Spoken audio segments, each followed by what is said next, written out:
When it comes to self-development, no matter the method you use, the vital point is to practice. If you're ready to transform your life and claim the potential inside of you, then you're in the right place. Welcome to The Vital Point. I'm your host, Jonathan Schechter. I'm a psychedelic integration and transformation coach, breathwork facilitator, and an enthusiast of personal growth. You have the capacity to evolve and bring your intentions and dreams into the world, and there's never been more access to so many incredible modalities that can help you on your journey. This podcast will help you learn simple methods you can use to transform your life and share the stories of practitioners who are doing the work so that you feel inspired to go and practice, because that's the vital point. My guest today is Jonathan Quest Brown. Jonathan is a creative who has been active in healing arts such as storytelling, writing, music, photography for several years. In 2018, his life took a turn when his mother passed away unexpectedly. And this tragic event led him on a journey of self-discovery and healing. Quest found solace in wellness practices such as yoga and psychedelics, which helped him cope with the loss of his mother and find a deeper sense of purpose. As a result of his personal journey, Quest became a certified yoga teacher and a Reiki master. He also became a psychedelic integration coach, helping others who are interested in exploring the therapeutic benefits of psychedelics. Quest's unique combination of expertise in both creative arts and wellness allows him to use his talents to help others find their own light and remember their power lies within. And I am super, super grateful to connect with this gentleman. So it's just an honor to have him here on the Vital Point podcast. So Quest, welcome. I appreciate it. Thank you so much, Jonathan. Super happy to be here. And yeah, it's an honor. Really, really excited about diving into this conversation. So you're pretty active there where you live in Pittsburgh, right? In terms of doing in-person events? Yes. I'm based in Pittsburgh, PA. Been here all my life. And I currently work and teach at a studio called Pranaveda Studio, which is in Dormont. It's a small suburb in the South Hills area of Pittsburgh, PA. Again, that's Pranaveda Studio. And I teach yoga there on the weekends. I'll host my Reiki sessions, meet with my clients there as well, and also host my men's circles there as well that are monthly. So what do those men's circles look like? Because like we were saying before we hit record, one of my missions with this podcast is to highlight men that are doing this work, that are involved in psychedelic work, in inner healing work, because I feel like it's really needed, especially with the way that a lot of us grew up. We didn't necessarily have a lot of good modeling in terms of vulnerability, in terms of like presence, in terms of what embodied masculinity looks like. So I'd love to just jump in and start to get into like how you work with men and what your passion is there. Yeah, it's funny because for a while I felt some resistance to working with men. I wanted to be open to everybody, right? And I didn't want to be labeled as the men's facilitator, men's circle facilitator for whatever reason. I just felt some resistance to that. And I can remember about 4-5 months ago, I got a download from Spirit, and Spirit said, "This is what you need to do. This is what you need to call it." It gave me the word surrender. I'm like, okay, surrender? What am I supposed to do with this? It's like surrender. Men's circle, put it out there, and they're going to show up. So I listen to Spirit. When I get these downloads, if I listen to Spirit, things are going to work out, right? When I don't listen to that guidance, that's when things don't work out. So I got this message, and I decided to call it Surrender, a healing circle for men, and I put it out there, the first event. And as I'm creating this event, what came to me was that they needed to be themed. And the first theme was around gratitude. So that's what I started to do. We spend about 2.5 hours together at the yoga studio, Pranaveda, once a month. And the whole point is surrendering in that moment to being vulnerable, going to explore these spaces that we've never been before. Or if you've been there, it's surrendering to go deeper, further, right? So I put this out there, and the first event, I had 15 men show up. Wow. 15 men. I was like mind blown. Yeah. Only knew one other person. Everybody else was strangers that just showed up based off of the ad. And since they're themed, we're doing we're pairing I'm pairing healing modalities around that theme. So we'll go into some introductions just to talk about our intention of being there. Get to know the other men in the space. We'll go into a guided meditation. We'll go into from the guided meditation. It's normally going to either go into some basic yoga because I kind of found out that a lot of men aren't really used to yoga. I was also in that position, right? So we'll spend about 15, 20 minutes just doing some somatic movements and loosen up the body a little bit more. And then we'll normally go into conversation around the theme, some journaling prompts, right? Get the conversation going around whatever theme that might be. And like I said, the first one was gratitude. And from there, that's when we kind of hit the finale piece. That finale piece will be either a breathwork session, it will be, or a shamanic journey as well, just using the drum. I'll lead them on a journey to an altered state of consciousness. And yeah, we'll do those things. And it does switch out throughout the month, but that's how Surrender came about. And so far, I've held 4. So the first one was around gratitude. The second one was around our inner child. We spent a lot of time with our inner child. Again, in the second one, I had like 16, 15 men show up. That was a very, very deep and powerful session. I'm learning from these men just as much as they're learning from me because we're in this container together, supporting each other, right? And I found the importance of me sharing first. I'm a very open book. So there will be times where men won't feel comfortable to share. So I'll kind of have to take that step forward and share something that I haven't shared with many people to let them know it's okay. Like everything that we talk about is going to be stayed within these walls, Right. And then we went to forgiveness. And then the last one, since it was February, was around self-love. So we started to I introduced some cacao in that one so we can open up our hearts a little bit more and focus around spending time with the heart and get messages from our heart. So yeah, that's a little bit about Surrender. And I could definitely dive into a lot more, but I want to give you space to kind of ask questions from there. Yeah, no, that sounds amazing. And I love the name of it. Surrender, especially for working with men. Surrender is something that I talk about in my breath work a lot as well, because that word has a certain connotation within the English language, right? Like yes, it does. we start to think about giving up or almost like the antithesis of what we want to embody as men. But what I always say within breath work is like surrender is opening up. Surrender is being open to what is here with me. Surrender actually is a very, very masculine concept because in order to surrender, you have to allow yourself to be vulnerable. And that takes courage. So I appreciate that you're using that concept as a totem and as a guide for your own men's work. No, that's pretty cool. No, I appreciate that. Like I said, I just got to download. Yeah. Got to download. Like, okay, what am I supposed to do with this? It's like, no, this is what you do, and they're going to show up. So, yeah, it's been really nice. And the one thing I noticed too, the last 2 had a much smaller, intimate group than the first 2 sessions, and I feel that the men, like whoever needs to be there, will show up. Right. And it's still going to be powerful because you obviously needed to be there. So like I said, the last 2 it was a much smaller container, but for the men that showed up, they needed it to be small in order to open up, in order to be vulnerable.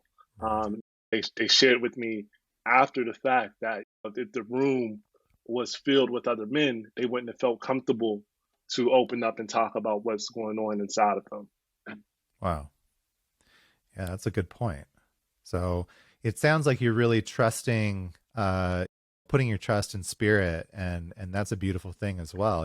That in itself could be a form of surrender, right? Like you're not questioning, you're not second guessing. You're just stepping with spirit and with the guidance that you're receiving. Has that always been something that has been easy for you, or is No. that something that you've worked to develop?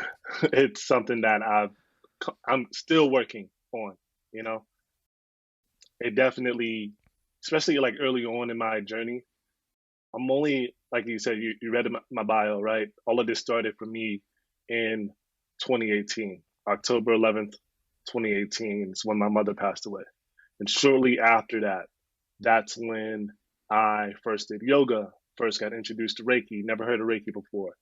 First time trying psychedelics, was scared of my entire life around trying these things, right? Mm. And all of this stuff came to me, even meditation. That was the first time meditating. Mm. It was just like fell into my lap.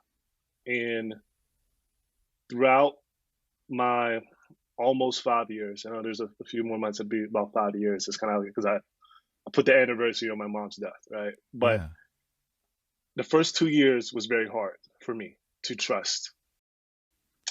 But my connection with spirit, my guides, my ancestors, it was very present. You know, even my mother, just being able to tap into her energy, get messages from meditation was mind blowing to me. And I questioned it a lot throughout my journey because it was something I really didn't understand, but I knew at the same time that it was happening. So the trust was very, very hard there. And there were definitely several detours that happened along the way because I didn't trust spirit in a certain situation, whether that be a relationship, maybe even finding a job, or just, you know, a decision, right? I had that feeling in my gut, which I now realize is the communication, right? I need to trust that feeling because that's telling me what I need to do. And I would fight against that feeling because I was so stuck in my mind for a long, long time, especially before I got into the wellness space, because I worked in tech pretty much my entire life. And you use a lot of logical thinking. You know, Yeah. it's 1+1=2. Okay, right? It's not like 1+1 might equal 2, but at the same time, you know, it could also equal something else. Yeah. I think what you're speaking to, if I'm following you, is something that I can relate to as well, in terms of like living so much in my head and always second guessing and always like overthinking. Yeah. And then being in these situations where like there is sort of a sense of wonder. There is a sense of like, wow, is this happening? But at the same time, you feel it so strong that like you can't help but just follow it, to know that this is what I'm supposed to be doing because I'm experiencing it. Yeah. Can you relate to that? Or No, 100%. yeah.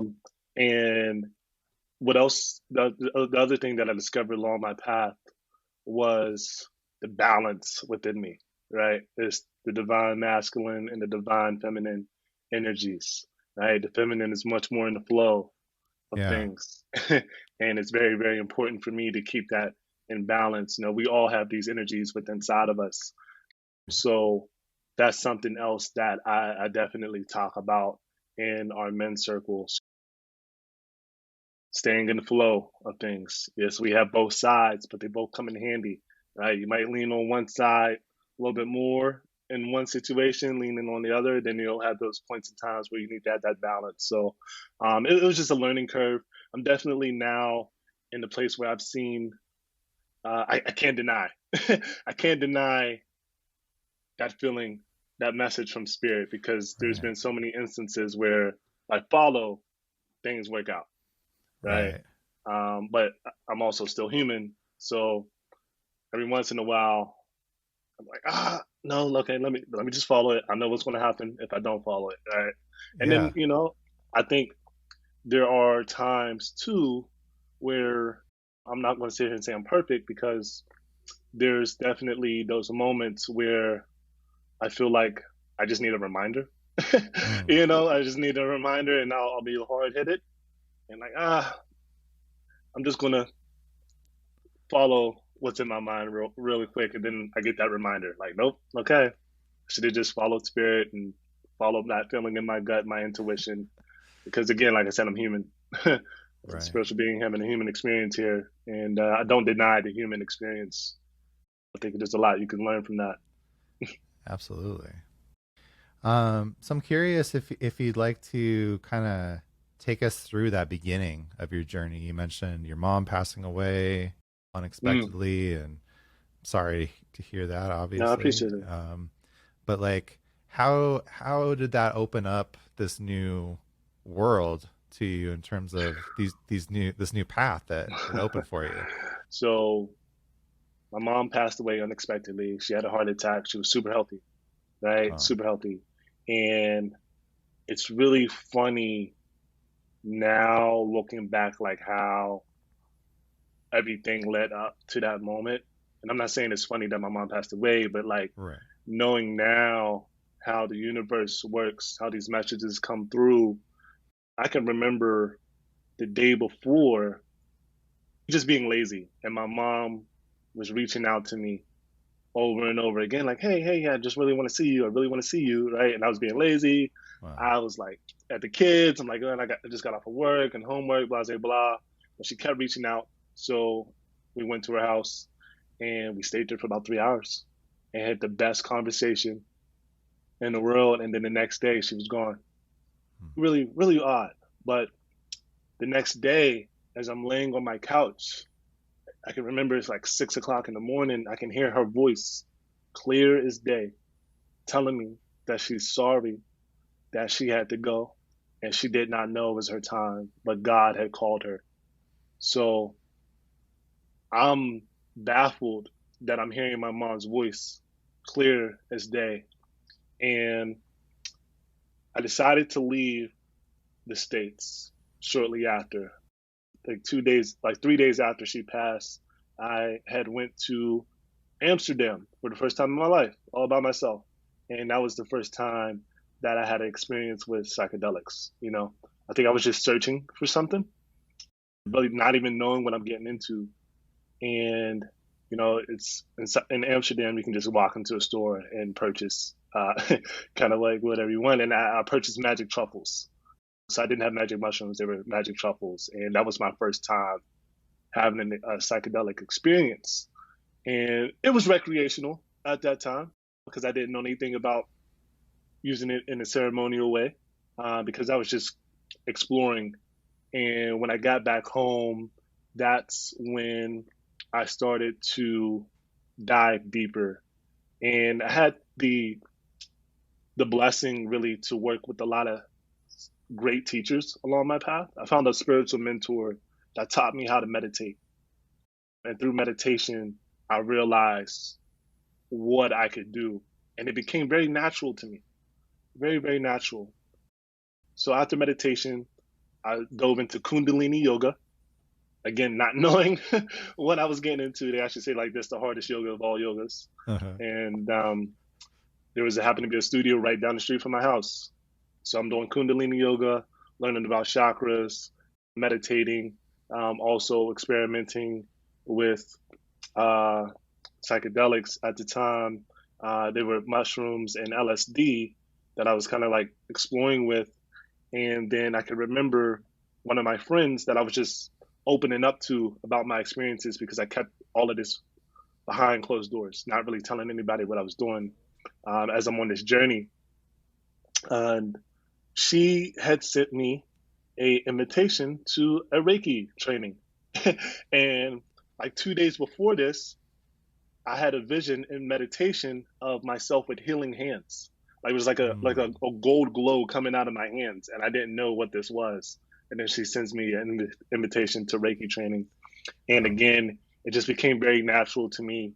My teacher was happens to be a shaman, and he was very very helpful with just taking me under his wing. Really, I was up at the shop like 5 days a week, just learning from him outside of the training. And he taught me a lot. So a combination of that, I was taking that back home and just exploring on my own. Again, just opening doors that I really didn't know what I was opening up, shamanic journeys while on these substances, and just again doing this stuff without knowing what I was doing, but I just knew I was searching for something. There was some times where I opened the wrong door and then I had to figure out how to close it, you know?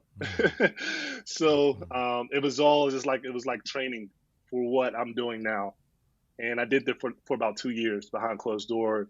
And then that's when it was around like the end of 2020, when a beginner 21, where spirit was like, all right, you had enough experiences behind closed doors. Now time to come out to the world, help other people that might be going through the same thing, share your story and shine your light. So that's what brought me here today. Really. That's beautiful. I can relate to that in my own way. Like, I feel like well, I don't know if it's the beginning of this chapter, but definitely like it changed the trajectory of my life, was being with my grandmother when she passed. And feeling that presence and hearing her voice in the days afterwards. Yeah. And I was in a bookstore, and I mean, her presence was with me after that, just because being in the room with her and like seeing her spirit leave the body. Wow. And like there was like the light changed in the room, and it was like there was something like that. physical like that was happening in this, you know, in 3D. And then a couple of days later I was in a bookstore, and I at that point in my life, like I hadn't read a nonfiction book in years, you know, like outside of like something that I was assigned for school. Right. Like I only read fiction, and I felt her, like I felt this like hand like stop me, and I heard her. She was like, "You need to go down this aisle," and I walked down this aisle, and she led me right to the section on Buddhism. And like almost right to the book that I needed to take. So like I can relate to that, and I appreciate you sharing, you know, how that experience, how you experienced it, and also how it affected you. Man, thank you for sharing. And I'm sorry to hear about your grandmother, and it's really like you sharing that story just gave me chills.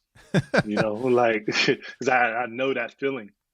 Yeah. And I can also remember like not being able to share these moments with other people, which like cause doubt sometimes, you know? Yeah. I'm just grateful that now I'm in a space where I'm able to talk about this stuff and no longer hide behind closed doors, coming out this spiritual closet, if you want to call it that, you know, meeting people like yourself that are experiencing these things. And it's just really, really powerful how we were able to still be connected with our family and friends after they transitioned from here. It's actually helped me look at death differently now. Because there was like after my mom, actually before my mom, her twin sister had passed away 6 months before her, the same way. Then my mom passed away.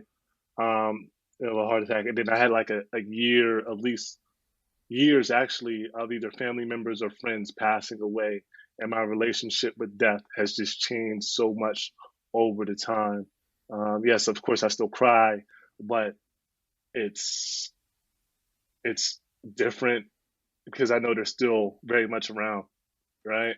I think we just physically missed them here in this, like you said, this 3D world, this not on Earth, but they're very much still around. Their presence and their guidance is still a thing. So you know that it's wild how this life just like you evolve. Yeah. I always think about when I first started getting involved in Buddhism, I was fortunate enough to see Thich Nhat Hanh teach. Wow. And when he was teaching, he said, look at your hands, and you can see your ancestors in your hands, you know, like even if they're not in the flesh anymore, like with you in this physical world, you can just look at your hands, and realize that they're still there with you. And that's something that's like stuck with me now for almost 20 years. Mm. So I appreciate that you're also bringing a perspective that the continuity and the fact that there's things going on outside of what we can see with our eyes. Mm-hmm. That things, it seems like so much of the life that we're living is like we're sort of pushed into like, no, just look at what's in front of you. Yeah, Like trust your eyes. so much more. Yeah. So much more. You actually just reminded me of a book that I had downstairs that I was given a long, long time ago.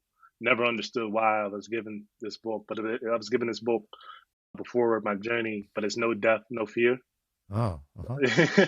So I never finished it, but I feel like you bringing that up, I'm going to go ahead and pick that book up and start reading it and finish it. You know, one of the things I've appreciated throughout this conversation is like I hear certain parts of my own story and my own sort of like way that I look at the world in you. And I know that that was something for me, like when I was first starting to get more involved intentionally with psychedelics, and my partner had suggested we should have a mushroom ceremony. And I was like, a ceremony? Like, I mean, like I've taken mushrooms plenty of times before, but like there's never been a ceremony around it. And she's like, yeah, we should do a ceremony and you should lead it. And I was like, Wow. okay, well, whatever.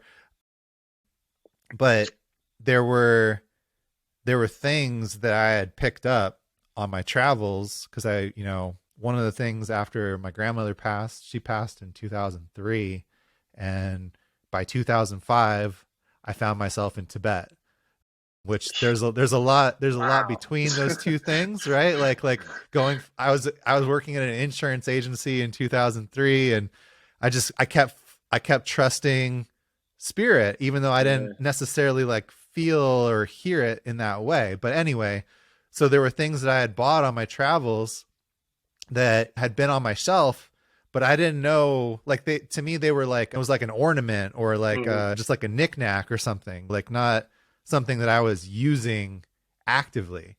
And during that first ceremony, like it, all of a sudden it became really, really clear. Oh, this is why you have this. Wow. You know, like it was like stuff started to activate in this like really authentic, organic way that I in a way, like I was kind of watching it, like watching all this stuff sort of come to life and being like, oh, this is why I have this. But I appreciate that you brought that up, that like sometimes we have things or that like we're not sure why they're there, but when the moment is right, when the causes and conditions come together karmically, then that activation just happens. And it's not, you're not saying like, oh, let me question this. Let me, is this the right thing to do? You just know in that moment, like, this is it. This is happening. I can definitely relate to that. Totally get it. How like you have it, like I'm just gonna let this sit here on my altar space or just somewhere, and then in those ceremonial spaces, right? They activate. You're like, oh, okay, this is what you're here for, right? They also have a spirit. Like it's a whole thing. You're communicating. It's really wild. You mentioned being trained and doing the shamanic journeys, and I wonder if you'd like to speak a little bit about that, because even though it's something that I'm aware of, I'm just realizing it's not anything that we've really talked about on the podcast before in terms of like method for transformation. Yeah. I don't like to call myself a shaman. I'm more of a student of the shamanism practices, but it's definitely something that I felt was in me. And there was resistance to that because you'll see a lot of people talking about, oh, you can't use these practices if you're not from a certain indigenous tribe or if you don't come from that land. But Me, myself, my ancestry is about 75% Nigerian and then about 25% European, mainly around like Ireland and stuff like that. So my first teacher, he introduced me to shamanic journeys. And that's when I felt like very, very called to explore that. And Reiki is a form of Japanese shamanism too.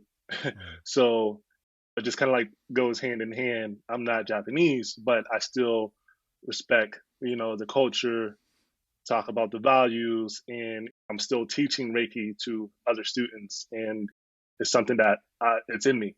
I embody the Reiki values. So my teacher, really just started me off with shamanic journeys. And I did that really on my own without a guidance, going to the lower worlds really to meet spirit animals, etc., having communication with these beings. And again, I was pairing this with mushrooms or LSD. So you're really not supposed to do that. It could be a very dangerous thing because you're already going into these altered states of consciousness. And if you're introducing a substance like mushrooms or LSD, you're allowing yourself to enter deeper into the realms, pretty much. So there were a lot of life learning lessons, and I've encountered some dark things that I also had to learn how to deal with on my own. And I can remember a situation where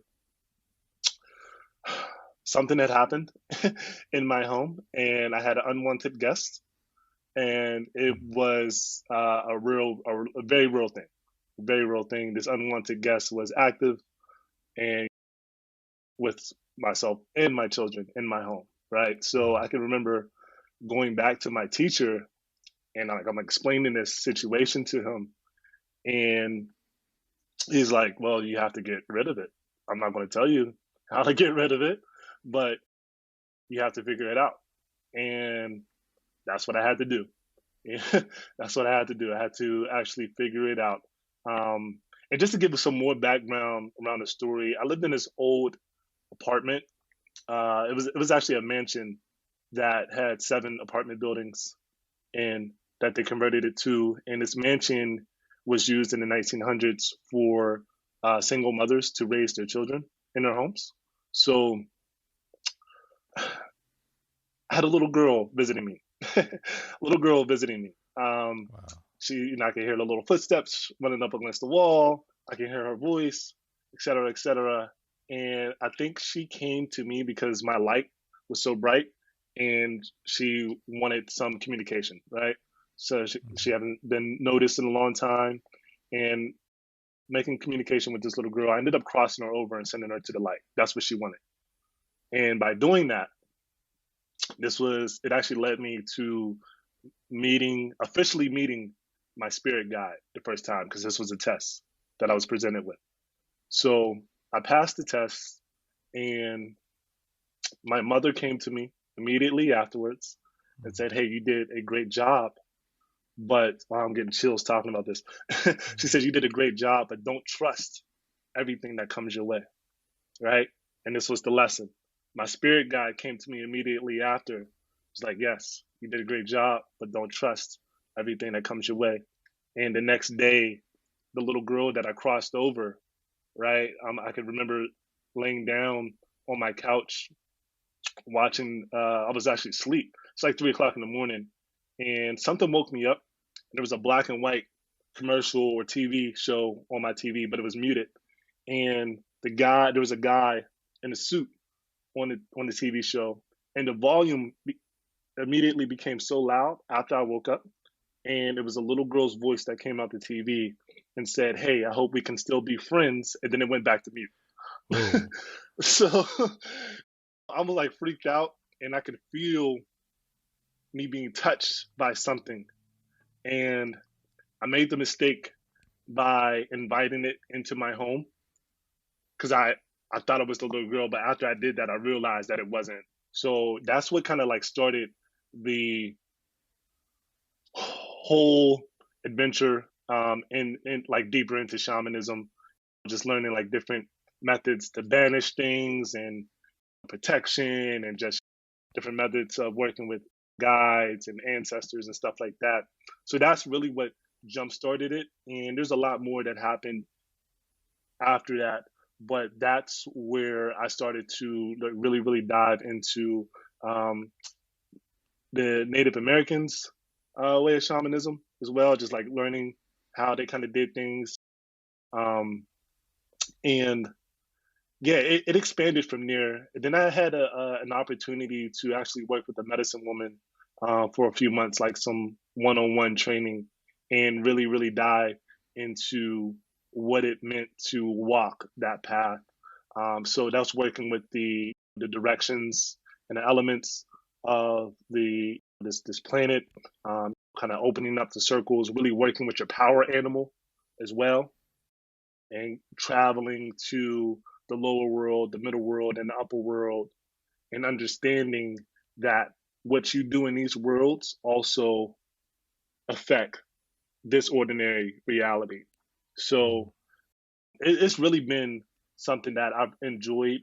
And for me, I kind of just take what feels right for me from a lot of different places. I guess you can call me like the United Nations of shamanism kind of thing. And yeah, like I said, like my tribe is the Igbo tribe in Nigeria. And I had a chance to meet with them directly on a mushroom ceremony. That was my intention to learn more about my ancestors, and they came to me. So that's a whole another system of shamanism, or if you want to call it that. And yeah, I just kind of approach it that way while giving respect to the people, the cultures, the tribes that have done it before me. I think that's very, very important to get that respect to the people. And I'm genuine. I feel like people can understand that. Even when I do the shamanic journeys, I talk about the history, and I'll have men that have never been on a shamanic journey before, and it can come off intimidating at times. But I feel that people are able to understand that I'm genuine, and like I said, I'll talk about the history and take them on this journey, and just kind of open it up that way. So again, being genuine, following my heart, knowing that it's in the right place. I definitely feel like shamanism is something that I will continue to follow and learn more about, and just keep that in my practices. And yeah, it's been really a huge part of me and what I do to work with people, even in ceremonies with the mushrooms.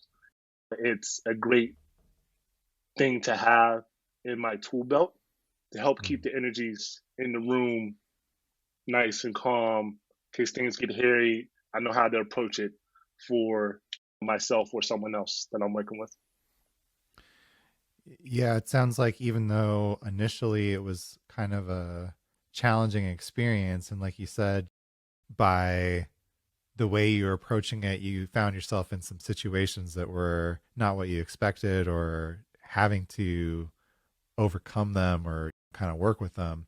It also led you into a place of more respect and more integration, for a bigger world and a bigger set of energies that you can integrate into these other areas of your life. Hmm. Yeah, it's very true. I even like to explore into the system of hoodoo, right? That's another thing that I found out my family was actually heavily into. I didn't know that, but my grandmothers specifically, and my great grandmother, they come from the South, Alabama, and hoodoo was very big in the South. So it's just like, dude, it's just like uncovering one thing after another, and like, man, how is this? Is this even possible? It seems like a freaking movie. It's just like one thing after another, and then but it all makes sense. It all makes sense. It all feels right within my being, you know. So yeah, it's been a thing for sure. I can remember my first teacher telling me that I'm the one who's going to see in the dark, and I never knew what that meant until I had to be in the dark to see my own darkness and the other things that like to live in the darkness, right? And I had a lot of situations just like the one that I explained to where I'm in the darkness, but it's my job to see and transmute that darkness either into light and explore my own darkness. The light is, you can't have light without dark. So yeah, it's just something that I definitely live by, and I accept it's a part of my path. Everyone's not going to walk that path, right? I think we all had different roles, but that's part of mine. Yeah. Kind of keeping it on the topic of integration, as an integration coach, what are some things that you, or some ways that you work with your clients? Like, are there certain methods that you teach them, or? Okay. Yeah, we can definitely dive into that. Um, so when it comes to integration, one of the things that I like to teach and invite my clients into is tracking what feels right in their body, right? Um, Body mapping, because the body is going to talk to us every single day. How do you feel in the morning?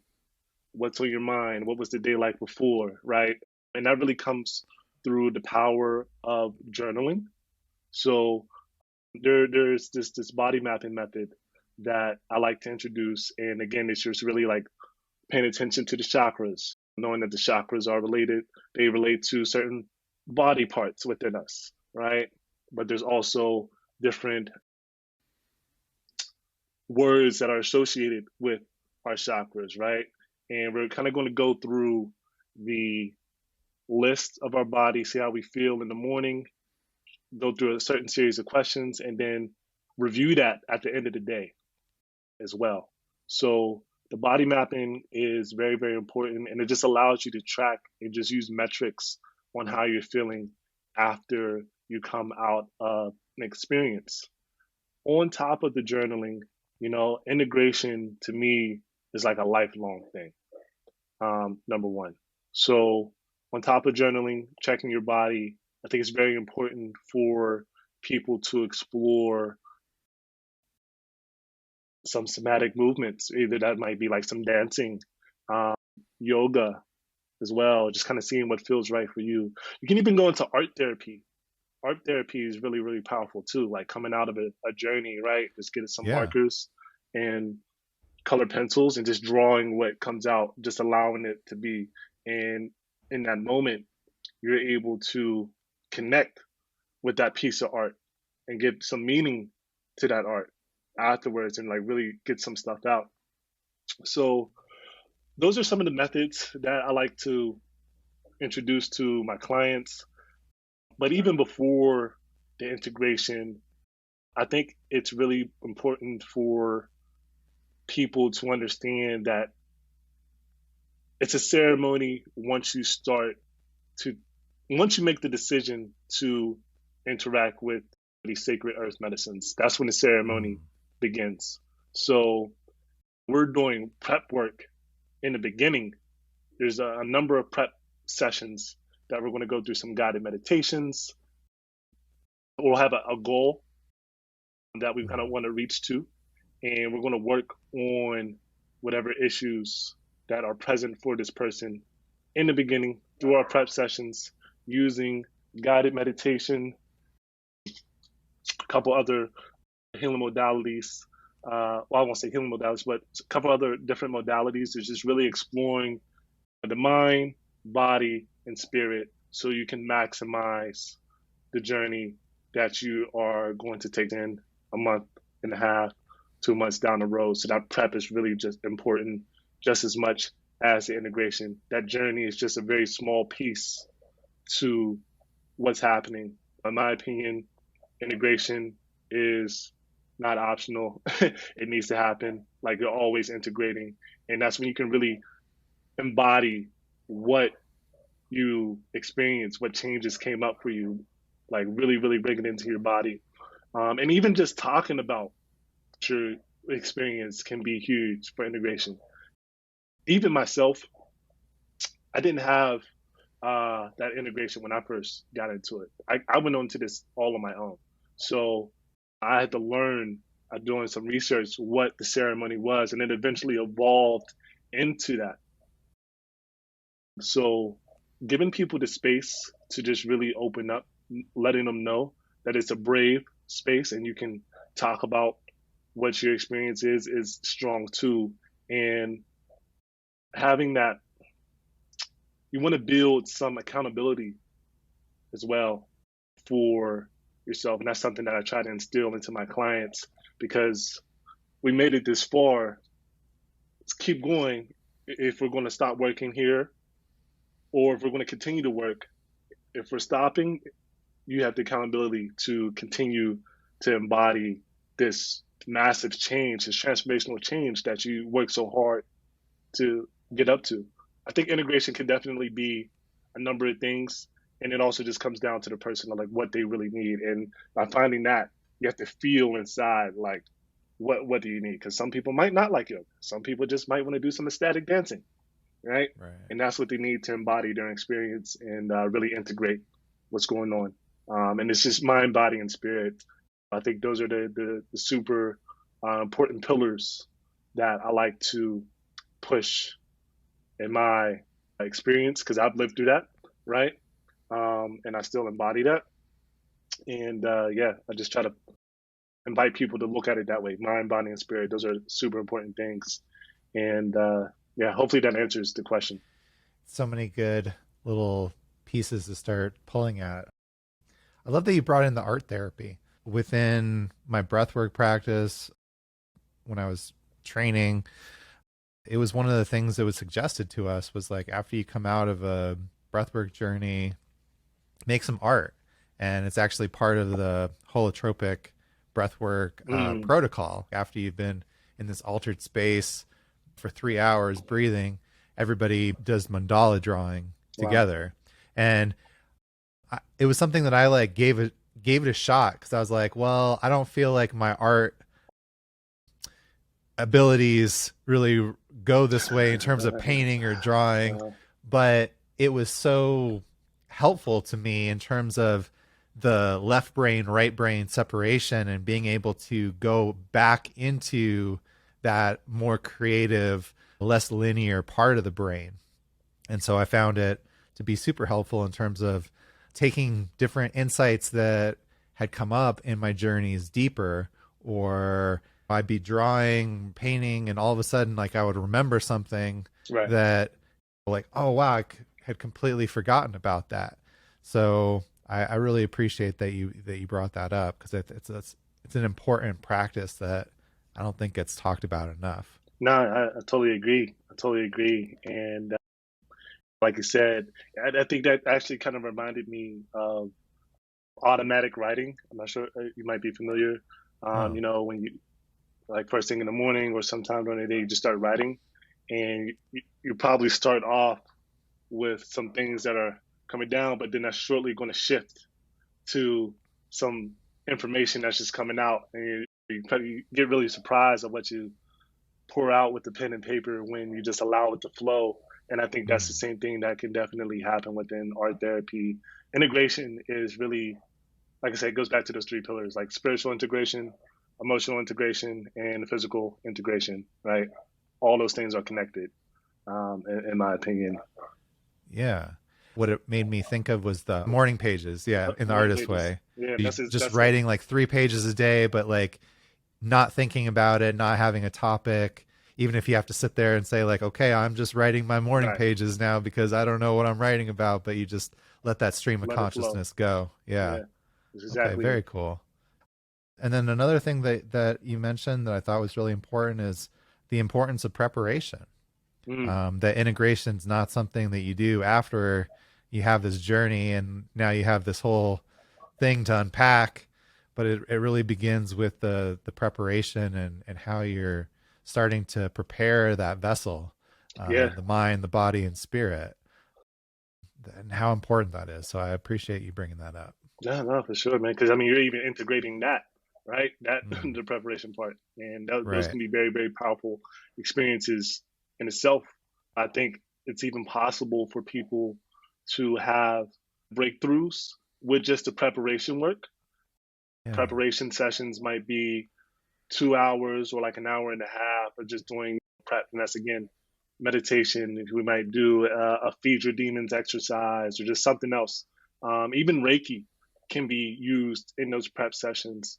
But I think that's an opportunity to have breakthroughs, and people can have those breakthroughs and even get to a point where they're like, "Oh wow, I don't even need to go into a ceremony. I feel like I'm good," you know. So Yeah.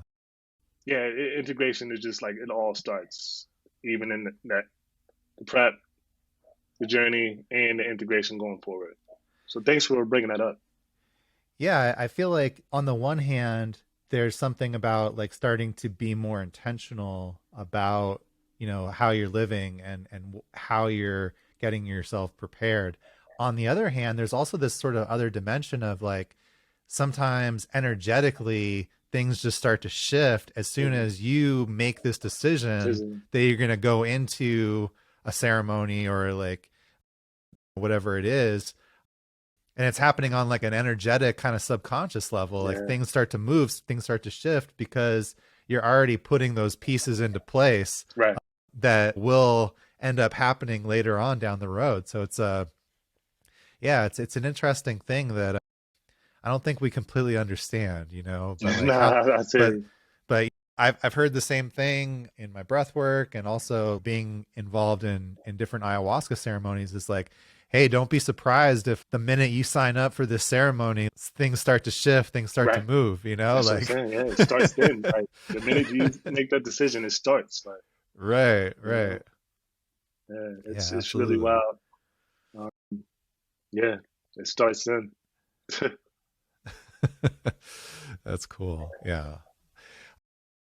So the name of the show is The Vital Point because of a Buddhist teaching that I'm really fond of. But Hmm. what I always say in the intro is the vital point is to practice. We don't get stronger by reading about push-ups. We actually have to Mm, apply these principles, these practices into our life, and divine. that's how we're growing. In terms of like what would you say is your vital point? What's something that's really important Mm. that you try to teach your clients when you're working with them or you're leading your groups, something that's alive for you right now? Yeah, whew, I appreciate you breaking that down.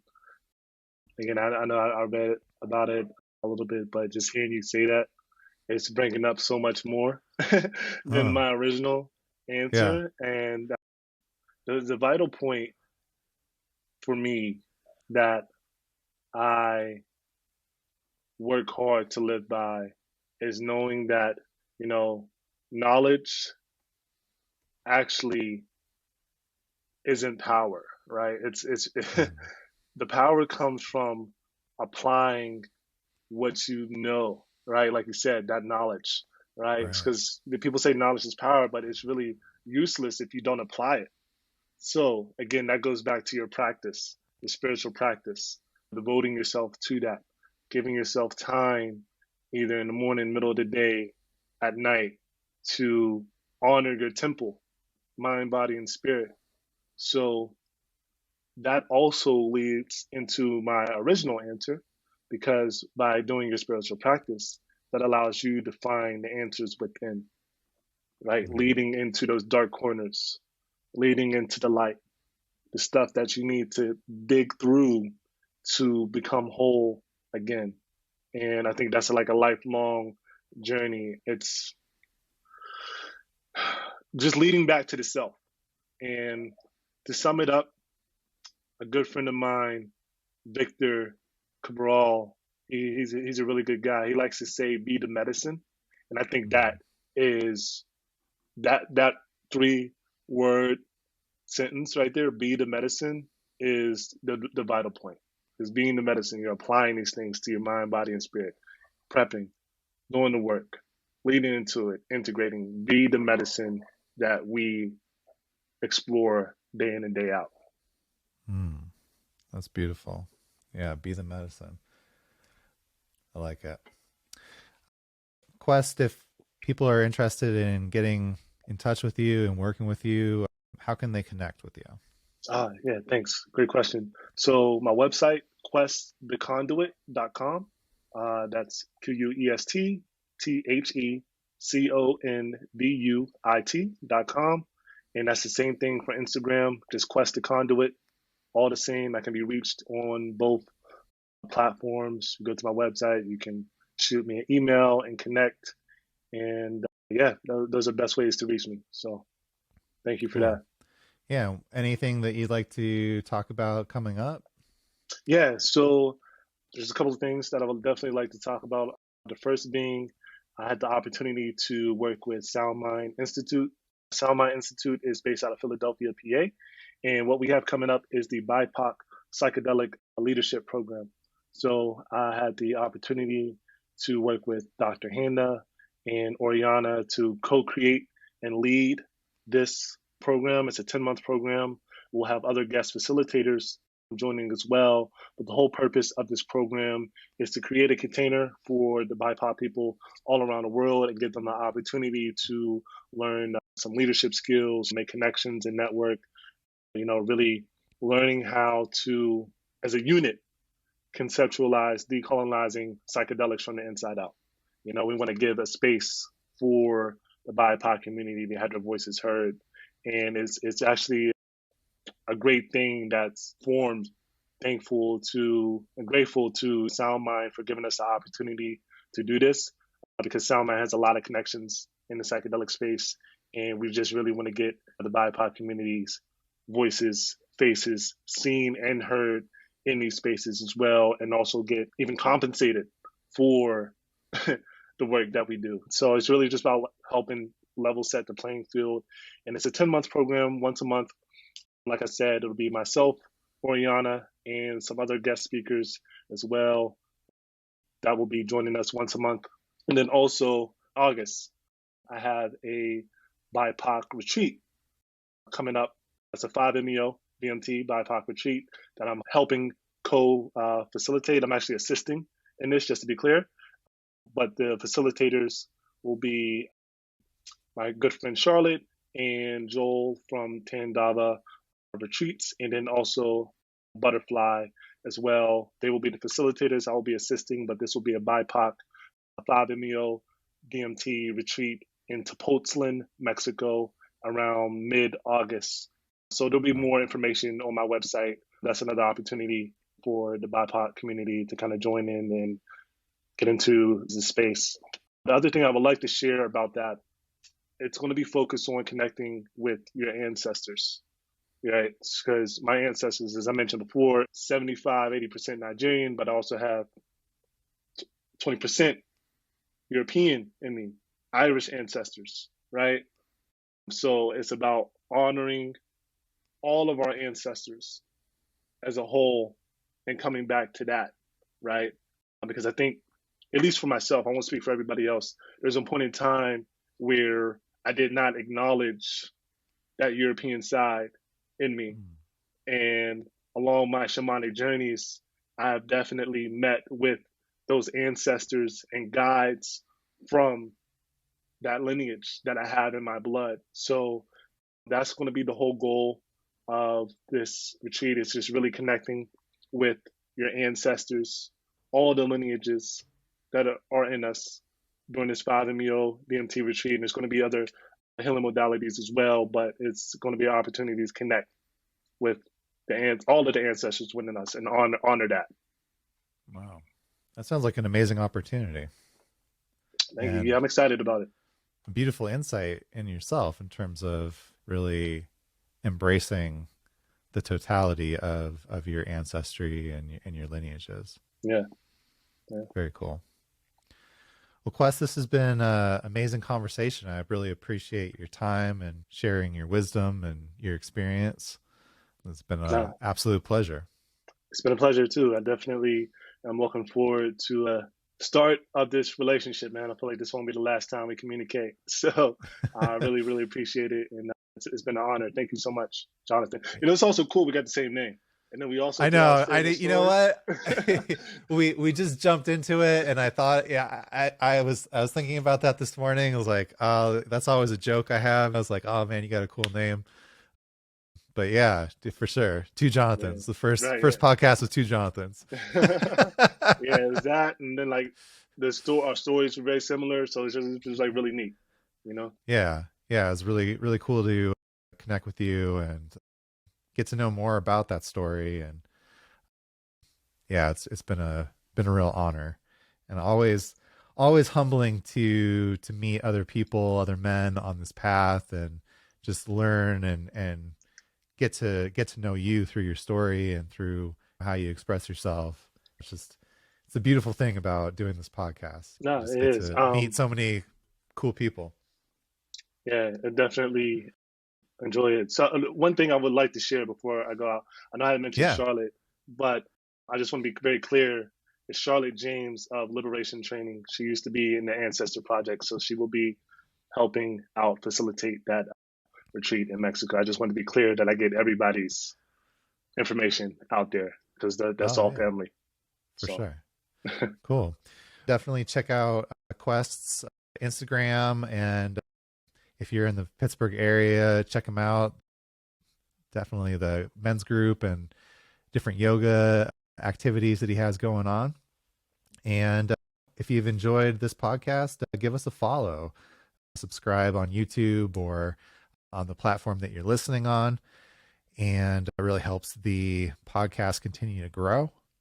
And until next time, remember that the vital point is to practice. And mm, that's the way that we embody these truths, embody our transformation. And as Quest mentioned, to be the medicine.